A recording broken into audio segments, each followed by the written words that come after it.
ഹിന്ദിയിലെ നമുക്കെല്ലാവർക്കും ഇഷ്ടപ്പെട്ട അതിസുന്ദരി എന്ന് പറഞ്ഞ അതിസുന്ദരിയാണ് മനീഷ കൊയിലാര. ആ നടിയുടെ ഒരു ദുഃഖം നിറഞ്ഞ ജീവിതമാണ് നമ്മളിന്ന് പറയുന്നത്.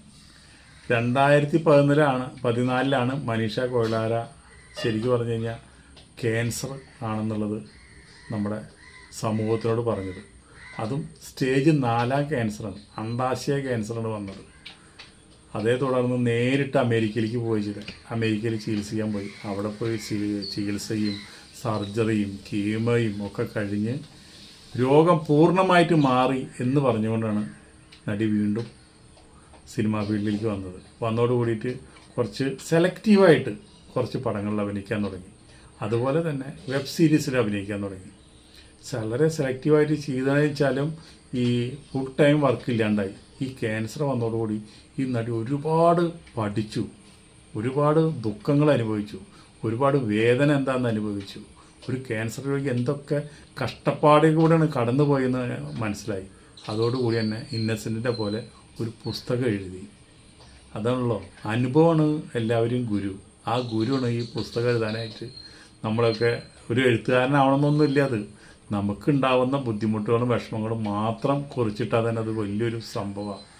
അന്ന് മുതൽ ഈ നടി എന്താണ് കൂടുതൽ സമയം സിനിമ അഭിനയിക്കാനും അതിനു മുമ്പ് ഒരുപാട് കുത്തഴിഞ്ഞ ജീവിതം, അതുപോലെ തന്നെ ഒരു കൺട്രോളില്ലാത്തൊരു ജീവിതമായിരുന്നു. അതിൽ നിന്നൊക്കെ ഒരു അടുക്കും ചിട്ടിയായി.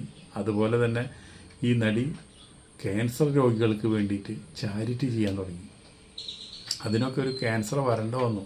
അതിനു മുമ്പ് ഈ സമൂഹത്തിൽ എന്തോരം ആൾക്കാർ ക്യാൻസർ വന്ന് ബുദ്ധിമുട്ടി കഷ്ടപ്പെട്ട് നിന്നു. ആരും ഈ മനുഷ്യായാലും തിരിഞ്ഞു നോക്കിയില്ല. എന്നിട്ടിപ്പോൾ ഒരു ക്യാൻസർ വന്നു. അത് അമേരിക്കയിൽ പോയി ചികിത്സിച്ച് ഭേദമാക്കി അതിൻ്റെ ബുദ്ധിമുട്ടുകൾ മനസ്സിലാക്കിയപ്പോൾ ക്യാൻസർ എന്ന രോഗത്തിനെ ഉന്മൂലനം ചെയ്യാനായിട്ട് പുറപ്പെടണം. നടക്കാത്ത കാര്യം ആർക്കും. കോവിഡിനെ ഓടിച്ച പോലെ പെട്ടെന്ന് ഓടിക്കാൻ പറ്റുന്ന ഒരു രോഗമല്ല ക്യാൻസറാണ്.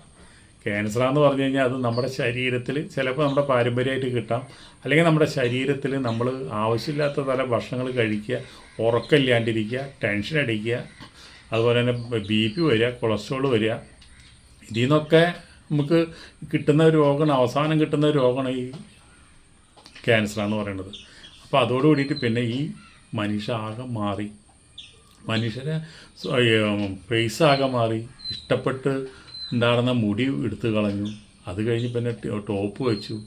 അത് കഴിഞ്ഞിട്ടാണ് ഇപ്പോൾ ക്യാൻസർ രോഗികളുടെ ചാരിറ്റി നടത്താനും, അതുപോലെ ക്യാൻസർ രോഗികൾ എവിടെയുണ്ടെങ്കിലും അവിടെ പോയിട്ട് ഒരുപാട് നേരം പ്രഭാഷണം നടത്തും. എന്താണ് അവരെ അനുഭവം, ജീവിതത്തിലുണ്ടായ അനുഭവം എല്ലാ ക്യാൻസർ സെൻറ്ററിലും പോയിട്ട് പറയുന്നത്. അത് മനീഷ കൊയിലാര പറയുമ്പോൾ പലരും അത് ശ്രദ്ധിക്കും. നമ്മൾ പറയുമ്പോൾ ആരും ശ്രദ്ധിക്കില്ല.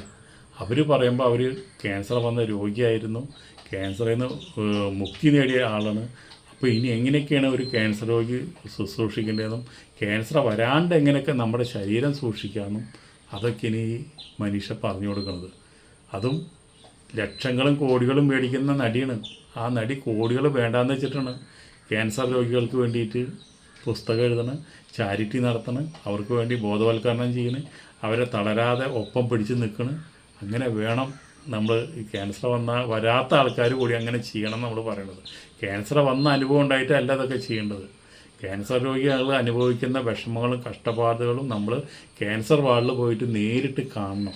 കണ്ടിട്ട് വേണം നമ്മൾ ക്യാൻസർ വരാത്ത ആൾക്കാർ പോലും ക്യാൻസർ രോഗികൾക്ക് വേണ്ടിയിട്ട് നമ്മൾ മുന്നിട്ടിറങ്ങണം എന്നാണ് നമുക്കതിൽ പറയാനുള്ളത്. ഇതൊരു പാടാണ്. എന്താണെന്ന് വെച്ചിട്ടുണ്ടെങ്കിൽ നമ്മൾ എത്ര വലിയ നടന്മാരായാലും നടികളായാലും ഒരു രോഗത്തിന് അടിമയായാൽ അവരെ സന്തോഷം എല്ലാം നഷ്ടപ്പെട്ടു. അവരുടെ കുടുംബത്തിലുള്ള ഓരോ അംഗത്തിനും സന്തോഷം നഷ്ടപ്പെട്ടു. മമ്മൂട്ടിക്ക് ക്യാൻസർ വന്നപ്പോൾ മമ്മൂട്ടിയുടെ ദുൽഖർ, ഭാര്യ, പെങ്ങന്മാർ, അനിയന്മാർ, ചേട്ടന്മാരൊക്കെ എന്തോരം കഷ്ടപ്പെട്ടു, എന്തോരം വിഷമിച്ചു. അവരൊക്കെ സന്തോഷം നഷ്ടപ്പെട്ടില്ലേ? അപ്പോൾ അതുകൊണ്ടാണ് നമ്മളൊരു രോഗം വരുമ്പോഴാണ് നമ്മൾ ഇതൊക്കെ ചിന്തിക്കുക. രോഗം വരാണ്ട് നോക്കലാണ് നമ്മുടെ ഓരോരുത്തരെയും കടമ.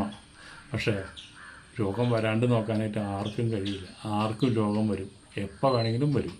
അപ്പോൾ അതുകൊണ്ട് ഒരു രോഗം വരണ്ട വന്നു സമൂഹത്തിൽ അതേ രോഗികളെ ശുശ്രൂഷിക്കാനും ചാരിറ്റി നടത്താനും മനീഷയ്ക്ക് യോഗം കൊടുത്തത്. അതൊക്കെ ദൈവം കൊടുക്കണതാണ്. അപ്പോൾ അതുകൊണ്ട് പിന്നെ മമ്മൂട്ടി പിന്നെ ഒരുപാട് ചാരിറ്റി ചെയ്യുന്നുണ്ട്. അതുകൊണ്ട് പിന്നെ നമുക്ക് പ്രത്യേകിച്ച് പറയേണ്ട കാര്യമില്ല. അപ്പോൾ ഏതൊരു മനുഷ്യനും മരിക്കാനായിട്ട് ഒരു ദിവസമുണ്ട്. ആ ദിവസം എത്തുമ്പോൾ ഒന്നുമില്ലെങ്കിൽ എന്തെങ്കിലും രോഗം നമ്മുടെ ശരീരത്തിലെത്തും. ആ രോഗത്തോടുകൂടി നമ്മളങ്ങോട്ട് പോകും. അല്ലാണ്ട് ഇപ്പോൾ വെറുതെ നടക്കുമ്പോൾ രോഗമില്ലാണ്ടോ അല്ലെങ്കിൽ ഒരു അറ്റാക്ക് വന്നിട്ടോ അല്ലെങ്കിൽ ഒരു വണ്ടി അടിച്ചിട്ടോ മരിക്കണം, അല്ലെങ്കിൽ വല്ല ആത്മഹത്യ ചെയ്യണം.